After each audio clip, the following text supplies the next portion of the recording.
할렐루야. 오늘은 요한복음 14장 1절로 3절 믿음으로 사는 자라고 하는 제목입니다. 우리가 살아간다는 것은 근심 속에 살아가는 것입니다. 이 땅에 태어난 이상 우리는 근심할 수밖에 없는 존재. 그래서 근심은 우리 삶의 일상입니다.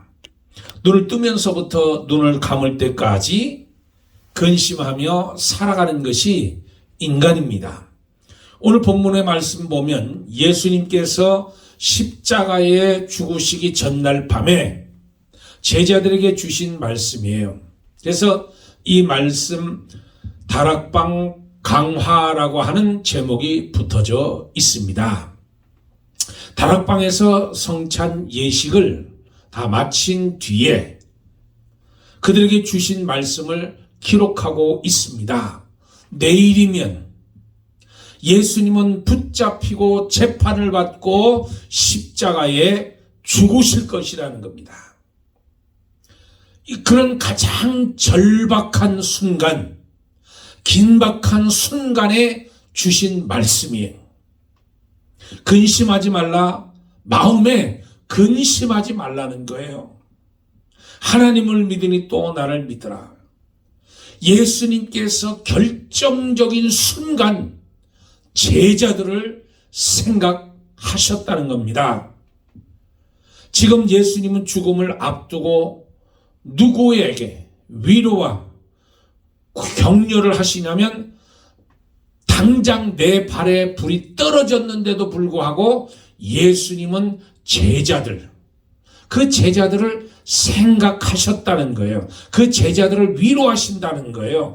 항상 예수님은 제자 중심의 삶을 사셨습니다. 그래서 주님께서 그들에게 주신 말씀이 뭐냐면 마음에 근심하지 말라는 거예요. 근심하지 말라. 그래서 성경은 근심하지 말라는 내용으로 다 되어 있습니다.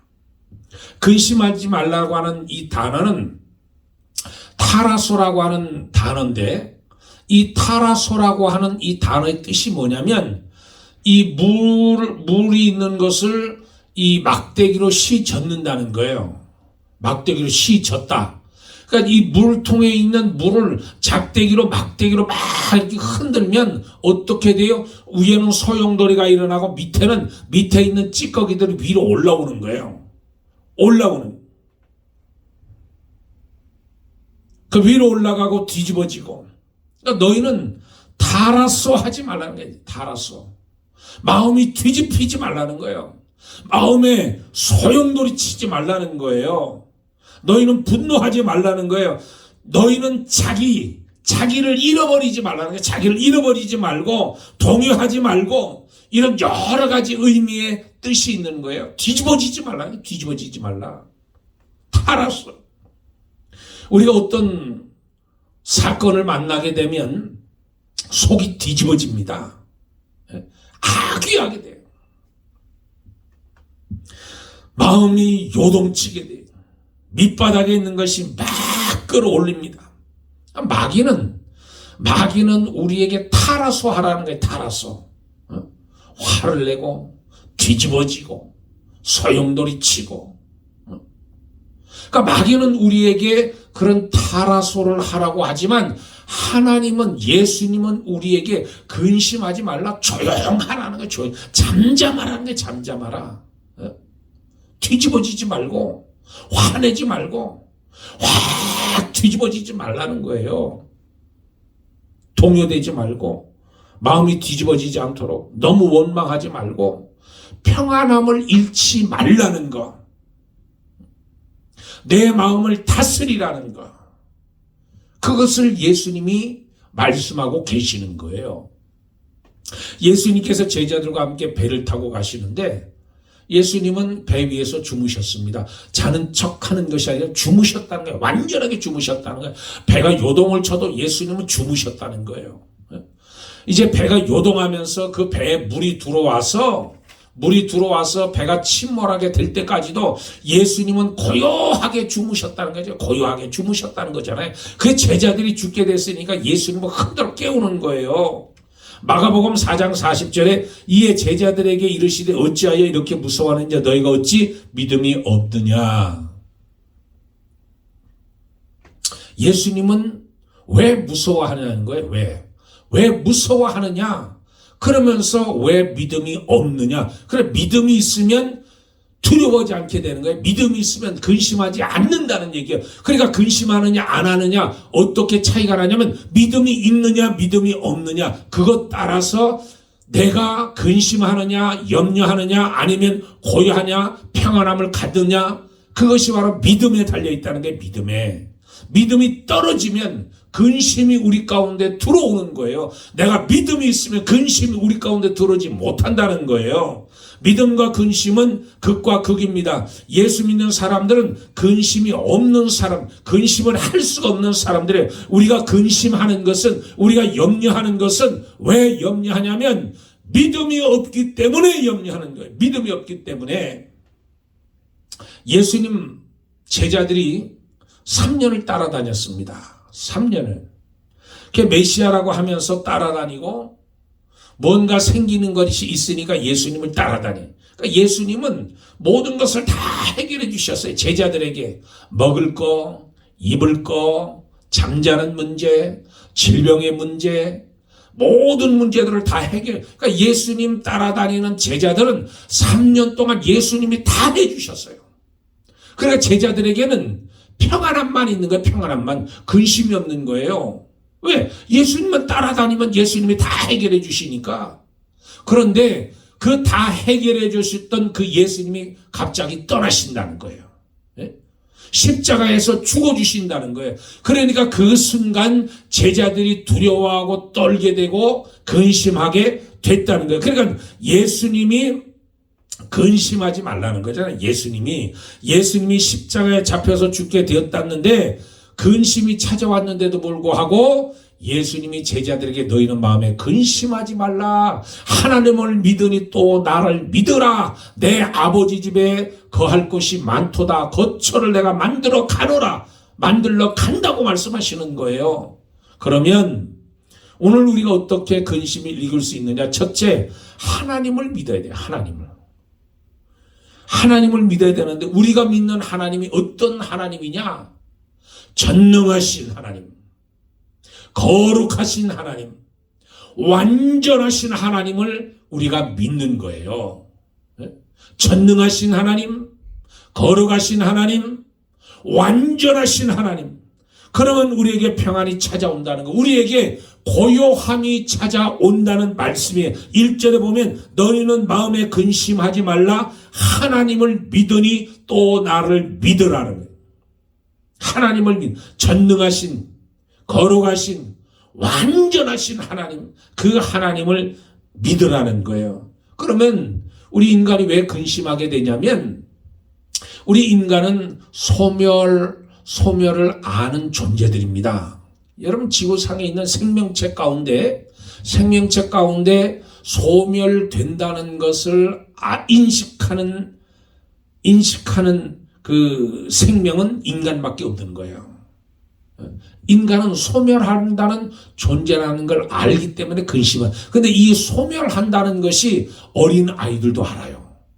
지금 막 태어난 갓난아이도 소멸된다는 것을 안다는, 인식한다는 거예요. 그래서 인간은 근심이 떠나지 않는 거예요. 근심하면서 사는 거예요. 이 소멸을 아는 유일한 존재. 그러니까 인간이 소멸되니까 근심하고 염려하는. 그러니까 하나님을 믿는다는 것은 뭐냐면 하나님의 전능하심, 하나님의 거룩하심, 하나님의 완전하심을 믿는 거예요. 그러니까 그 모든 것이 나의 미래가 소멸되는 존재가 아니라 나의 미래가 내 오늘, 과거, 현재, 미래가 다 하나님의 손에 있다는 것을 믿는 거예요. 하나님의 손에 있을 때 우리는 평안함을 가질 수 있습니다. 그래서 로마서 8장 28절에 하나님을 사랑하는 자 곧 그 뜻대로 부르심을 입은 자들에게는 모든 것이 협력하여 선을 이루느니라. 모든 것이 협력하여 선을 이룬다는 거예요. 그러니까 하나님이 우리에게 주신 환경 불필요한 것이 하나도 없다는 거예요.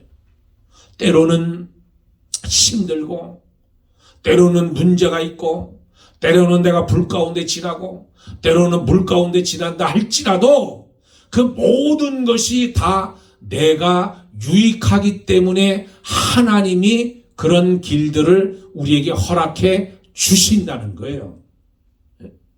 그러니까 내가 어려움이 찾아오고 내가 쩔쩔매는 그 순간도 하나님이 필요해서 우리에게 주셨다는 거예요. 하나님은 어느 때 우리를 수술시키십니다. 그 수술을 해야 내가 구원받기 때문에 하나님은 우리를 수술하시는 거예요. 그래 미래가 소멸되는 것이 아니라, 이 고난이 나를 소멸시키는 것이 아니라 나를 구원을 하는 방편이기 때문에 하나님이 나에게 고난을 주시고 나에게 환난을 주시고 나에게 문제를 주신다는 거예요. 그러나 그 수술을 통해서, 그 문제를 통해서, 그 어려운 환경을 통해서 내가 구원받는다는, 내가 예수님을 만나고 하나님을 만나고 거기에서 내가 평안함을 얻고 거기에서 모든 것이 협력해서 선을 이룰 수 있다는 거예요. 그런데 우리가 이 사상은 잘 알아요. 이 이론은 잘 알아요. 그런데 어떤 문제에 딱 맞닥뜨리게 되면 우리는 주저하게 됩니다. 우리는 긴장하게 돼요. 우리는 당황하게 되고 우리는 그 문제 앞에서 떨게 되는 거예요. 탈아서 하게 되는 거예요. 안절부절 못하고 내 마음에서 평안이 없고 내 마음에서 소용돌이가 일어나고 밑에 것이 올라오고 뒤집어지는, 내 속이 뒤집어지는 거예요. 속이. 근데 믿음이라고 하는 것은 끝까지 믿는 거예요. 하나님을 내가 끝까지 믿는 거예요. 그러니까 하나님을 믿으니 또 나를 믿어. 끝까지 하나님을 믿는 거예요. 내가 믿다가 중간에 스탑하는 것이 아니라, 중간에 그만두고 세상으로 나가는 것이 아니라 끝까지 나가는 거예요. 끝까지. 믿음은 끝까지 믿는 거예요. 우리가 하나님을 믿을 때 끝까지 믿어야 돼요. 끝까지. 하나님께서 우리의 결론을 쥐고 계십니다. 우리의 결론을 주관하시는 분이 하나님은 실수하지 않으셔요. 완전하신 하나님이에요. 아직 결과가 내게 나타나지 않았다는 거예요. 그러니까 하나님을 내가 의지하고 하나님을 믿을 때 끝까지 신앙을 가지고 믿음을 가지고 끝까지 내가 가는 거예요. 지금 내가 환난이 온다 할지 끝이 아니잖아요. 하나님께서 완전하신 하나님은 전능하시고 하나님은 거룩하시고 완전한 하나님이시기 때문에 내가 그분을 신뢰하고 그분을 믿고 내가 그분을 의지하고 끝까지 나가는 거예요. 그러면 결과가 하나님의 손에 있다 이런 거예요. 하나님의 손에. 여러분, 야곱을 볼 때 야곱은 신자의 대표적 인물입니다. 우리 신자들의 대표적 인물이 고난을 참 많이 받았어요. 그런데 이 야곱의 생애 가운데서 언제가 가장 야곱이 가슴이 아프고 힘들었을까? 여러분, 언제라고 생각하세요? 야곱이 가장 힘들었을 때, 가장 문제에 부딪혔을 때가 언제였을 것 같아요? 그것이 바로 제가 생각할 때는 요셉이 죽었다는 연락을 받았을 때가 아닐까. 그 형제들이 요셉을 시기해서 요셉을 죽이려고 하다가 미디안 상인들에게 팔아넘겨 버렸습니다. 그리고 그 요셉이 입었던 그 채색 옷에다가 피를 묻혀가지고 아버지께로 가지고 오는 거예요. 요셉에게 가져오는, 이 야곱에게 가져오는 거예요. 그리고 아버지에게 요셉의 이것이 옷입니다. 짐승에게 잡혀 먹혔습니다. 그럴 때 그 야곱이 그 피 묻은 요셉의 옷을 보면서 얼마나 괴로워했겠어요. 그래서 이 야곱에게 트라우마가 생기잖아요. 트라우마가 생기면서 베냐민을 끝까지 안 내놓잖아요. 베냐민을 내줄 수가 없다는 거예요. 그런데 나중에 죽었다고 생각했던, 죽었다고 믿었던 요셉이 살아있다는 거예요. 살아있는 것뿐만 아니라 마차를 보내서 아버지 내게 있는 애굽 땅으로 오시라고 마차를 보내주는 거예요. 마차를. 여러분 이 야곱이 그 죽었다고 요셉이 들었을 때, 생각했을 때, 믿었을 때 그게 끝이 아니었다는 거잖아요. 대반전이 일어나는 거잖아요. 요셉이 살아서 애굽의 총리가 된 거예요. 애굽의 총리. 그래서 마차를 타고 그 요셉에게로 그 아버지 야곱이 가잖아요. 그러니까 하나님을 믿는다고 하는 것이 끝까지 믿는 것이 중요한 거예요. 끝까지. 아직 결론이 일어나지 않았거든요. 근데 많은 사람들이 중도에 가다가 문제가 있고 시험 있고 어려움이 있으면 그냥 중도에 포기해버리는 거예요. 결과가 아직 남아있는데도, 대반전의 결과가 있는데도 불구하고, 영화로운 결론이 있는데도 불구하고 포기하고 중단하고 세상으로 가버리는 거예요.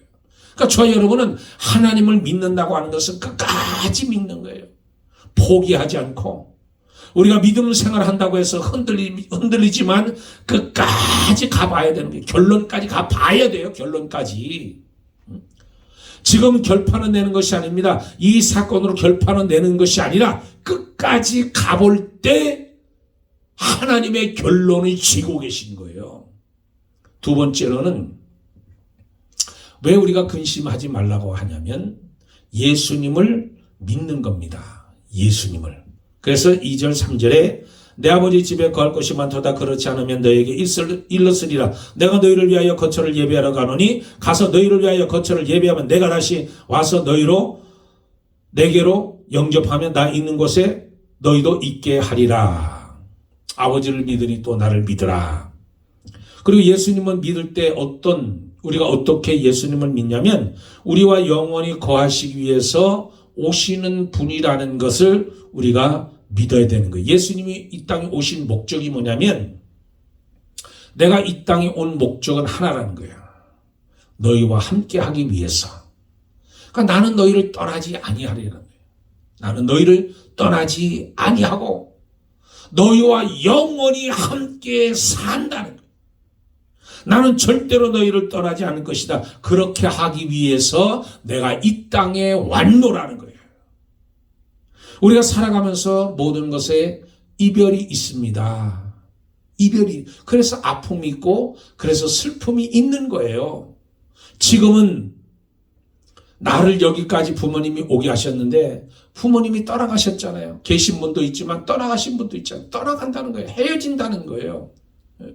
내 자식 내가 낳아서 길러서 지금 어디서 잘 생활하고 있지만 언젠가는 그 자식들을 두고 나는 떠난다는 거예요. 떠나야 하는 존재라는 거예요. 또 아내가 있습니다. 남편이 있습니다. 남편이 떠나갈 수도 있고 아내가 떠나갈 수도 있다는 거예요. 그래서 이별이 있다는 거예요. 이별이 있기 때문에 인간은 아픔이 있고 슬픔이 있다는 거예요. 그런데 이렇게 모든 것은 다 떠나가요. 인간 세계에서 떠나가지 않는 건 아무것도 없습니다. 그냥 아픔이잖아요. 슬픔이. 근데 예수님은 내가 너희를 떠나지 아니하리라는 거예요. 내가 너희를 떠나지 않고 내가 너희와 영원히 함께하기 위해서 이 땅에 왔으니 너희를 떠나지 않고 너희와 함께하리라는 거예요. 그러니까 예수님을 우리가 믿었으면 예수님이 나와 함께 계시다는 것을 내가 깨닫는 거예요. 나를 떠나지 않고 나를 버리지 않고 나를 홀로 있게 만드시고 떠나시는 분이 아니라 나와 함께 하신다. 그래서 예수님이 우리에게 성령을 보내주신 거예요. 성령은 예수님의 영이시거든요.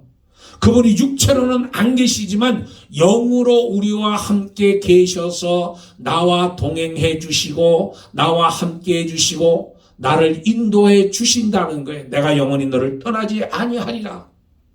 그러니 근심하지 말라는 거예요. 혼자가 아니라는 거예요. 우리는 때로는 혼자 있는 것처럼 외로울 때가 있잖아요. 내가 혼자 있는 것처럼 고독할 때가 있잖아요. 혼자가 아닙니다. 당신은 혼자예요. 아니에요. 틀린 말이에요. 우리는 혼자가 아니에요. 나는 혼자가 아닙니다. 나는 예수님과 함께 있다는 거예요. 그래서 제자들이 예수님과 함께 살았잖아요. 3년 동안 함께 있을 때는 근심하지 않았어요. 왜? 예수님이 다 해결해 주셨거든요. 병의 문제, 모든 문제 다 해결해. 떠난다니까 근심하는. 그러니까 예수님이 떠난다니까 근심하지 말라는 거예요. 그런데 떠나는 것이 아니라 우리와 함께 영원히 계신 하나님, 영원히 계신 예수님, 우리와 함께 하시기 때문에 너희는 마음에 근심하지 말라는 거예요. 예수님은 하나님의 사랑의 증거잖아요. 예수님은 하나님의 사랑이 나타나고, 그 뜻은 예수님은 하나님의 사랑의 표현이라는 거예요. 증거라는 거예요. 이것이 하나님은 나를 책임지실 분이라 하는 의미잖아요. 우리의 미래는 불안해서 두려워하고 근심. 그러나 그분이 나와 함께 하신다면 우리는 근심할 필요도 없고 염려할 필요도 없다는 겁니다. 그래서 항상 기뻐하라. 쉬지 말고 기도하라. 범사에 감사하라는 거예요. 하나님이 나의 보호자가 돼 주시겠다는, 내 보호자가 돼 주시겠다는 것은 먹는 문제, 입는 문제, 마시는 문제, 모든 문제를 하나님이 다 해결해 주신다는 거잖아요. 왜? 그분이 나의 보호자시고 그분이 나와 함께 영원히 거하시기 때문에 나는 두려워할 것이 없다는 거예요. 그분이 오셔서 무엇을 하러 가신다고 했어요? 거처를 예배하러 가신다는 게 거처를. 그 거처를 예배하러 가신다는 얘기는 하나님이 천국을 만들고 예수님이 천국을 만드시고 오신다는 이야기가 아니에요. 천국은 이미 만세 전에 만들어져 있어요. 천국은 맨션, 거처는 집입니다. 우리가 거하는 영원한 살 집이에요. 그것이 천국이에요. 천국은 이미 만들어졌어요. 이것이 무슨 의미냐면 이 유럽에는 성들이 많습니다. 캐슬. 이 유럽 이 성들이 많은데 제가 있었던 그 체코에도 그 성들이 굉장히 많아요. 근데 성들이 굉장히 으리으리해요. 거기에 막 방이 수십 개가 있고 수많은 사람들이 살 수 있는 그런 성이 있습니다. 근데 그 성주, 그 성 주인의 아들이 있어요. 그렇잖아요. 아들이 있겠죠? 근데 이 아들이 이제 공부하러 학교를 갔어요. 학교를 가서 이제 친구들하고 잘 놀고 즐겁게. 근데 이제 방학이 됐어요. 방학이 됐는데 이 아이가, 성주의 아들이 친구들에게 이야기하는 거예요. 야, 이제 방학이 됐으니까 우리 집에 놀러 와. 우리 집에 놀러 와서 나와 함께 즐거운 시간을 보내자. 약속을 했어요. 그러면 이 아이가 우리 집에 놀러 와.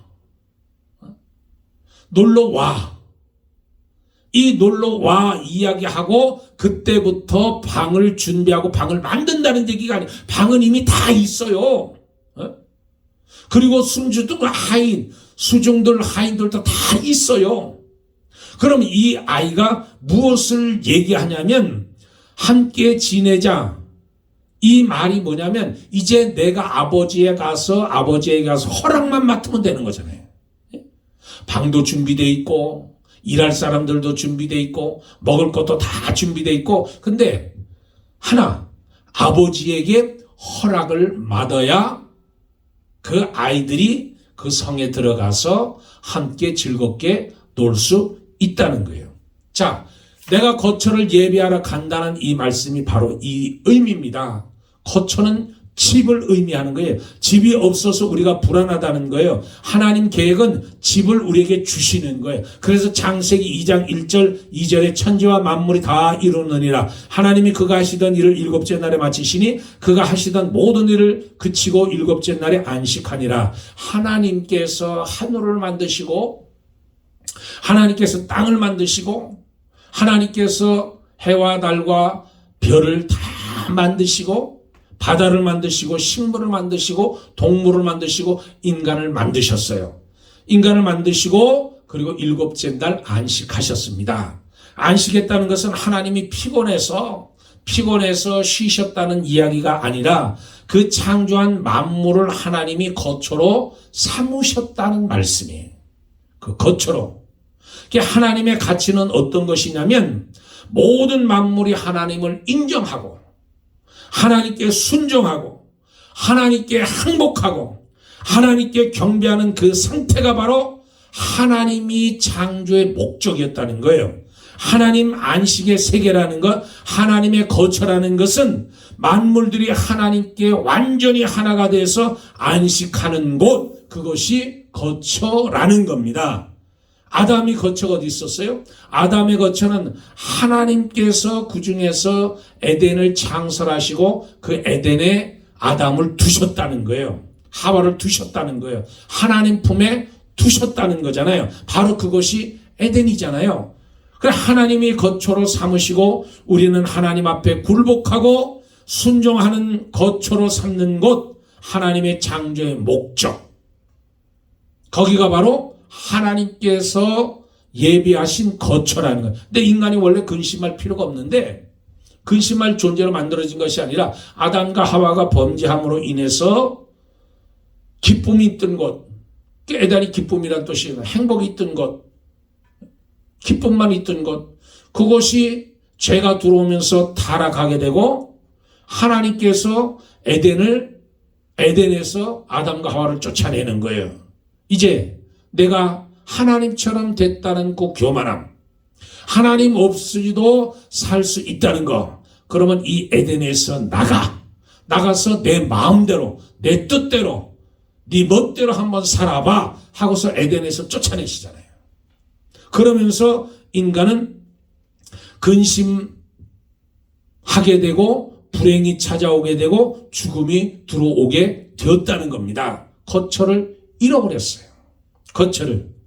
하나님은 우리가 온전히 하나님께 순종하고 경배하고 하나님을 기쁘게 할 때 거기를 거처로 삼으셔서 들어오시는데, 하나님이 다시 이 거처를 회복하시겠다는 거예요. 아담이 잃어버렸다는 그 거처, 그 에덴을 우리로 하여금 하나님이 회복하기를 원하시는데, 거처 회복하시겠다는 말씀이 바로 오늘 본문의 말씀이에요. 시편 91편 9절에 내가 말하기를 여호와는 나의 피난처라 하고 지존자는 너를 거처로 삼았으므로 화가 내게 미치지 못하며 재앙이 내 장막까지 가까이 오지 못하리니, 지존자로 우리의 거처를 삼는다는 거예요. 지존자로 너의 거처를 삼으라는, 나의 거처로 삼으라는 거예요. 지존자. 여러분 안전한 곳을 한번 찾아보세요. 세계 어느 곳에 안전한지 찾아보세요. 먹을 것이 풍족하고 마실 것이 풍족하고 근심이 없고 걱정이 없고 평화롭고 날씨도 좋고 위험하지 않고 안전하고 병도 없고 풍성한 그런 것 찾아보세요. 그런 것 세계 어디든지 없어요. 그런 것이 아무 데도 없습니다. 그런데 오직 한 군데 있다는 거예요. 그게 어디냐? 지존자의 거처. 지존자에게 그 거처가 있다는 거예요. 에덴에 다시 들어가야 하는데 들어가지 못하도록 화염경으로 천군 천사로 하여금 세워놔서 못 들어가는데, 죄 문제를 해결해야 들어가는 죄 문제. 죄를 어떻게 해결하고 있어요? 그 죄 문제를 해결하기 위해서 예수님이 이 땅에 오셔서 십자가에 죽어주시는 거예요. 죽어주시는 방법 외에는 죄 해결을 안 돼요. 그래서 죄 해결을 받고 죄 문제를 해결받는 것, 그리고 에덴에 거처를 주신다는 이야기. 새로운 성경이 여러 가지에 나와 있는데, 다윗이 우리아를 죽이고 밧세바를 부인으로 삼아서 죄를 짓게 됩니다. 그러면서 샬롬이 깨어지게 돼요. 그 죄로 인하여 밧세바가 낳은 아들이 죽게 되고 죄 없는 아이가 죽게 되는 거예요. 그 아이가 죽게 되면서 샬롬이 회복되는 거잖아요. 회복되는 거. 솔롬이라고 하는 아들을 주시게, 이거를 거처를 주시겠다는 말씀이에요. 그리고 룻기에도 보면 이 거처를 우리에게 주신다고 말씀하셨는데 3장 1절에 롯이 시어머니 나오미가 그에게 이르되 내 딸아 내가 너희를 위하여 안식할 것을 구하여 너를 복되게 하여야 하지 않겠느냐. 룻이 모압에 있을 때 살다가 외롭게 살다가 이제 혼자 살게 되잖아요. 근데 시어머니가 나오미가 안식할 곳을 구해서 거처할 곳을 만들어 주겠다는 거잖아요. 그래서 보아스를 만나게 해주는 거예요. 보아스를 만나는 순간 거처가 마련되는 거예요. 거처가. 우리가 근심하는 것 당연합니다. 미래에 대한 공포, 불안, 하나님께서 우리에게 거처를 준비해 주시겠다는 것, 어떻게 예수님을 우리에게 보내주시고 예수님을 죽게 함으로 말미암아 주께서 가는 그 거처를 우리에게 그냥 주시겠다는 거예요. 예수를 믿기만 하면, 영접만 하면, 그러니까 받아들이기만 하면 되는 거예요. 거처를. 예수님을 받아들이기만 하면 되는 거예요. 믿는 거예요. 예수님을 영접하는 거, 받아들이는 거, 끝까지 그분을 믿는 거. 그러면 하나님께서 우리의 모든 문제를 다 해결해 주시고 거처를 주신다는 거예요. 예수님의 십자가가 바로 거처로 나가는 길이에요. 지존자 안에 거처가 있습니다. 생명, 그 안에 생명이 있고 영생이 있고 구원이 있고 빛이 있는 거예요. 근심하지 말라. 하나님을 믿으니 또 나를 믿으라. 내 아버지 집에 거할 것이 많도다. 새로운 거처를 하나님께서 우리에게 주신다는 거예요. 그러므로 저희 여러분은 절대 염려할 필요가 없다는 거예요. 그래서 세상에 나가서 이제 일주일 동안 세상에 저 열방에 나가서 살 동안에 타라수하지 말고 고요함과 평안함과 하나님이 함께하심, 예수님이 함께하심, 그리고 거처를 예비해 주셨다는 그것을 깨닫고 두려워하지 않는, 근심하지 않는 저 여러분이 생명이 있기에 우리에게 소망이 있다는 것을 믿고 끝까지 그 하나님을 신뢰하고 하나님을 믿고 의지하고 나가기를 주의 이름으로 축복합니다. 기도하겠습니다. 좋으신 아버지 하나님, 고맙고 감사합니다. 우리 하나님을 믿고 예수님을 믿고 우리에게 거처를 주신 그 놀라운 은혜를 믿고 나갈 때 근심과 염려와 모든 불행이 사라지고 하나님이 주시는 고요함, 하나님이 주시는 평안함, 그래서 우리는 날마다 기뻐하고 항상 기뻐할 수 있는 줄 믿습니다. 이 마음으로 저 열방에 나가 승리하고 타라수하지 않고 마귀를 대적하는 삶, 승리하는 삶을 저들이 살아갈 수 있도록 도와주시옵소서. 감사하며 우리 주 예수 그리스도 이름 받들어 기도드리옵나이다. 아멘. 할렐루야. 감사합니다. 한 주간 승리하기를 주 이름으로 축복합니다.